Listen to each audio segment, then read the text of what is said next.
Welcome explorers. Today, dive into the thrilling TTP narration of Hunting with Predators by Banancake, a 25-part fan-made saga from the Nature of Predators series by Spacepaladin15 on r/HFY. Memory transcription subject, Vikri, Venlil volunteer crewman of UNS Cardinal. Date, standardized human time, October 30, 2136, 13 days after the Battle of Earth. I removed the battery from the device and set it to the side. As I shuffled through the box for a suitable replacement, my mind continued racing more and more. I didn't know why, but I couldn't stop thinking about that man and Lucky. If she was domesticated, wouldn't that mean she had a human master? What happened to them? Was she abandoned? I thought humans loved their dogs. Perhaps I was overthinking what he'd said. Maybe he just said that because she was acting like a dog. But wouldn't that just confirm that she is one? Why am I getting so hung up on this? I tried to focus on fixing the device, but every stray thought made me spiral more and more out of control. It was becoming too much to handle. My imagination returned to everything that had happened over the past 2 weeks. Lucky, Tenga, Querek, and then the battle. My head thudded against the table, disturbing the assortment of metal tools as they clanged against each other. I stared at the concrete floor. My breathing was fast.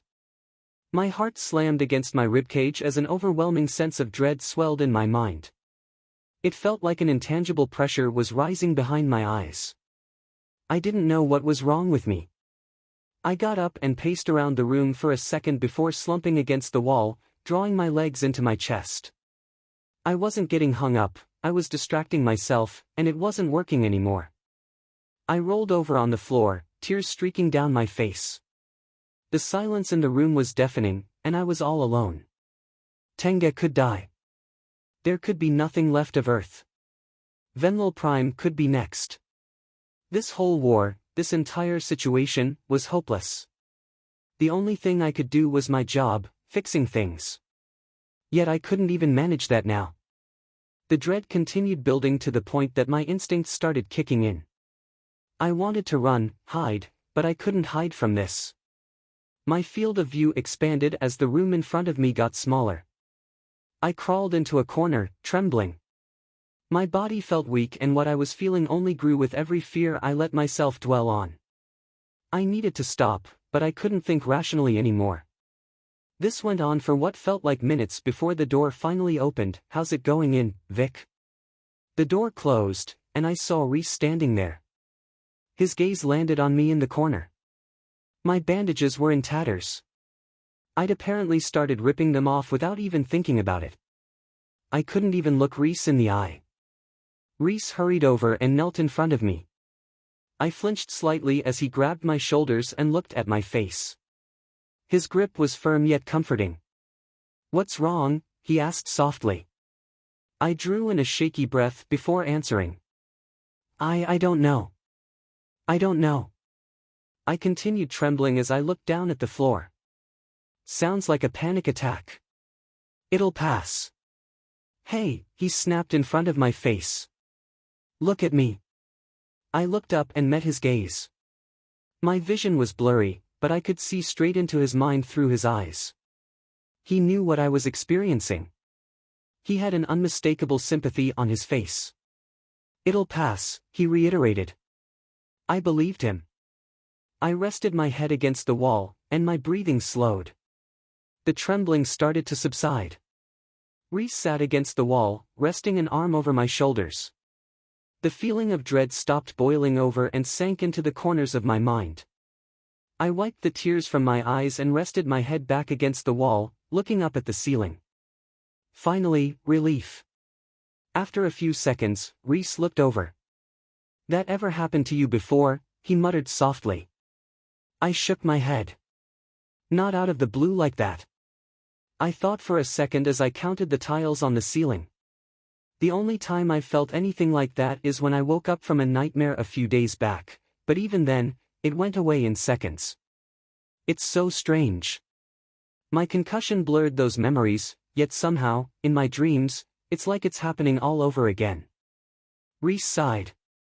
"I can't say I know how it would work in Venlil, But our minds are so similar at the end of the day, aside from the whole predator thing, of course. We call it post-traumatic stress. You might have a different name for it, but with all your species has been through over the years, I can't imagine you're the first to experience something like that. I looked back down at the ground. I grew up relatively safe on Venlil Prime. I've never even seen the Arxer in person. But I did know some Venlil who lost family to the Greys. It's like they shut down. They aren't themselves anymore. It kills them. Reese rested his head back against the wall. That sounds about right, he trailed off. And then there's the battle. His grip around my shoulders tightened. It's not gonna kill you. All right? I took a deep breath. But why now?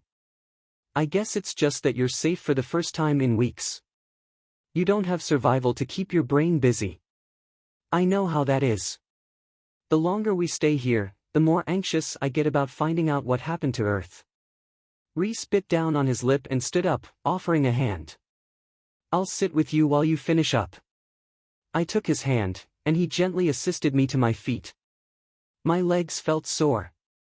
I wrapped my bandages back up as much as I could before sitting back down at the desk. Reese stood against the wall just beside me. I inhaled deeply and started sifting through the box of batteries, searching for a cell with something close to the correct charge and voltage. I needed to choose wisely. If I picked something too potent, fixing this thing would get a lot harder. Maybe even impossible. If I screwed this up, it could cost lives. Reese seemed to notice I was stressing over it and spoke. Just do what you do best, Vic. We trust you. I glanced at him before looking back at the candidates I had narrowed down. I stopped hesitating and picked the best match I could find. A large polymer cell that was much thick to fit in the metal casing. It didn't need to fit, though, it just had to get this thing running again. I wired in the leads, drowning the memories of doing similar work on the Cardinal. I turned the detached display over and started hitting buttons, hoping for anything. Any sign of life. I flipped a switch on the top of the casing, and the screen lit up a solid white. I gasped slightly as I took my paws away from the switches. A readout in the center of the screen appeared. Initializing. I laughed briefly before letting out a sigh of relief. Reese smiled as he nodded. After a few seconds, the device booted up. Using the buttons flanking the screen, I navigated the menus, looking for that transponder. I found a function marked as Signal Scanner and selected it. A circular grid appeared in the middle of the screen, and I watched anxiously as it finished filling the rest of the space. A green dot began flashing on the left side. I selected it, and a readout of signal statistics appeared. It was a distress signal sent by a Federation transponder roughly 90 kilometers north. I scrolled through it, searching for the status codes. The Federation had universal codes that ships could send out to inform any friendly military of their status. My instructors drilled them into my head, as it would be the damage control team's responsibility to make sure the transponders were sending the right signals based on our assessments. With any luck, the Federation may have neglected to change them. I navigated through the menu and found the codes. My eyes widened. I jumped down from the chair and turned to Reese. Where's Tenga? I asked urgently. Reese stopped leaning on the wall and walked toward me. He's at the hospital talking to Sigra. Why? What did you find? I stopped halfway out the door. That ship's weapon systems are active.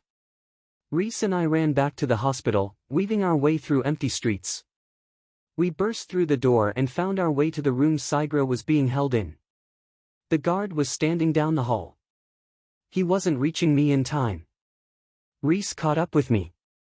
Vic, slow down. It was too late. I opened the heavy wooden door and hurried inside. Reese came in after me. I was panting heavily, but Reese was hardly fazed. I saw Tenga sitting on a small bed with a metal frame, and sitting against the wall across from him was Sigra. She scrambled away briefly at our unannounced entry, clawing against the tile floor.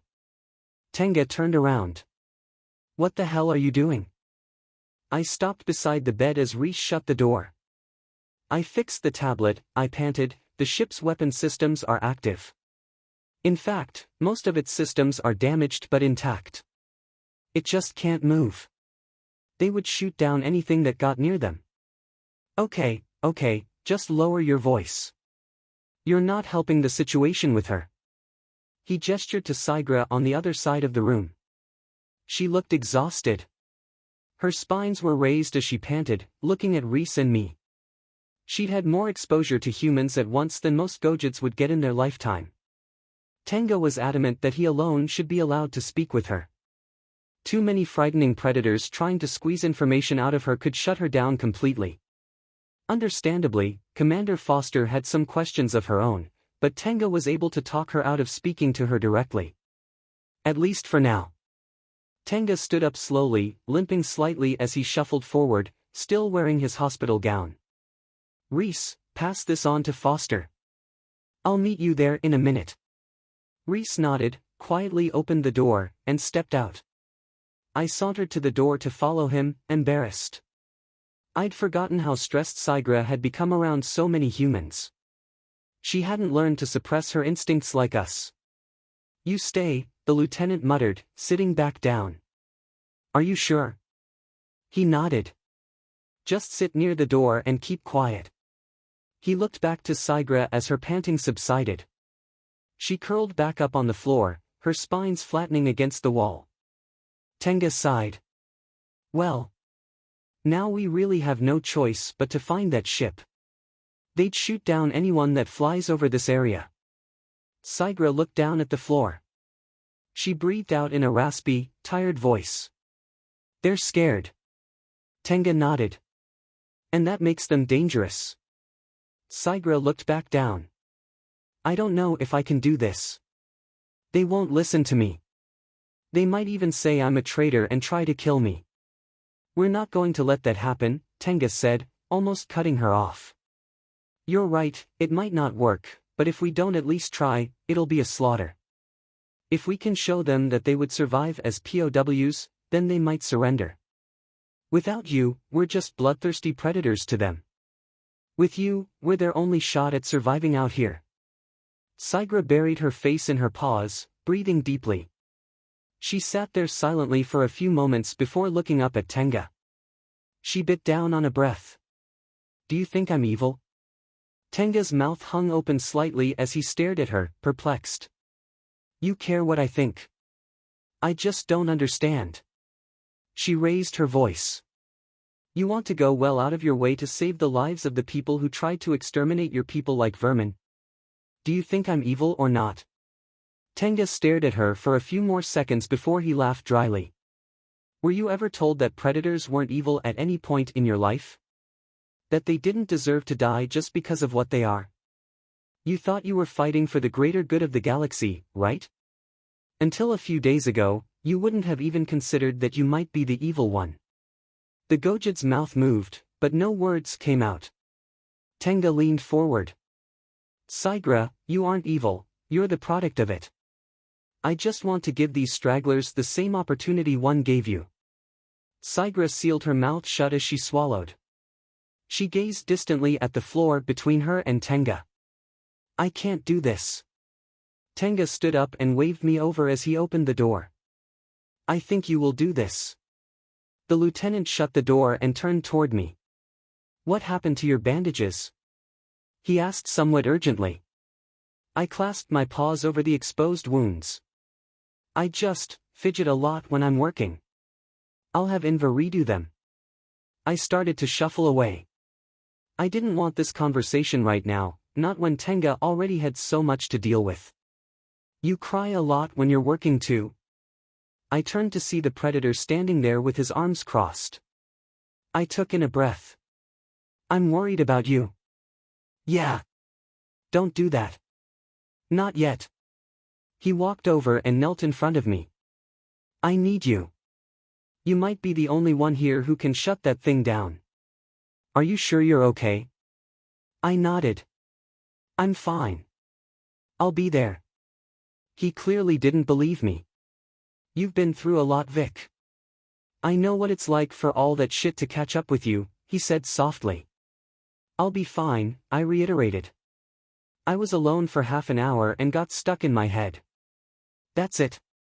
Reese, Grant, and Commander Foster rounded the corner and approached us. They walked with hasty, determined strides. I'm rounding up the best soldiers I can find to go with you. Is Sigra going to cooperate? Tenga stood. She just needs a minute. She's had plenty of those. I need to know if we can rely on her to do this or not. We don't know how many are up there. We need to plan accordingly. I jumped as the door in front of me suddenly swung open violently. Sigra appeared in the gap. Upon seeing the group of humans crowding around the door, she recoiled as her spines bristled in the doorframe. She averted her eyes downward. She was panting already when the door opened. She hung from the door handle as she rested both her paws on it, supporting her trembling legs. The humans all looked at her. Grant shuffled his stance and crossed his arms as he squinted at the Gojid.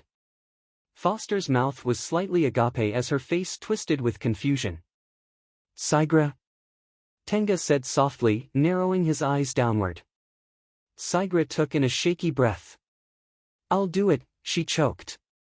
I don't want anyone else to die. Everyone exchanged glances before looking back at her. Foster crossed her arms. You'll be surrounded by humans the entire time. Think you can handle that? Sigra was physically and mentally exhausted. She pinned her head against the door, breathing deeply. If I can't handle it, just sedate me. I want this battle to be over. I want to get out of this place. Foster nodded. That's one thing we agree on. Sit tight, we'll come to get you when we're ready to move out. Sigra happily obliged and shut the door. Foster looked over at Tenga, who simply smirked and raised his shoulders as he chuckled slightly. She regrets it. Did she say that? Not yet. Commander Foster sighed. In any case, we'll move out under the cover of darkness at around 3 in the morning. We'll stay hidden until we get close and find out what we're dealing with. We surround them quietly, and when the sun comes up, we send you and Sigra in. Grant will cover from afar. Grant leaned against the wall. For the record, I think it's a bad idea. Tenga scoffed. Of course you do. Grant chuckled. But I'll cover as many bad ideas as you like. Nothing will touch you. Foster began walking down the hall. You should all get some rest. We've got a long day ahead of us. The sound of her boot prints faded away as she rounded the corner. At the same time, from behind us, Querek rounded the opposite corner, nearly slipping over on the tile floor.